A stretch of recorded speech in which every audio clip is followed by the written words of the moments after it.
Hola chicos, soy Marcos López de quinto de primaria y os voy a enseñar un experimento donde voy a demostrar que líquidos de distintas densidades no se mezclan. En este vaso tengo la miel, luego le echo el detergente líquido.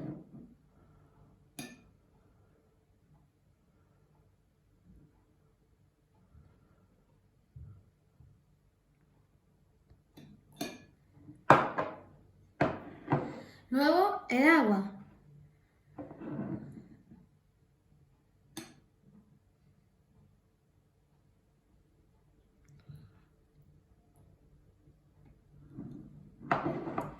Y luego el aceite.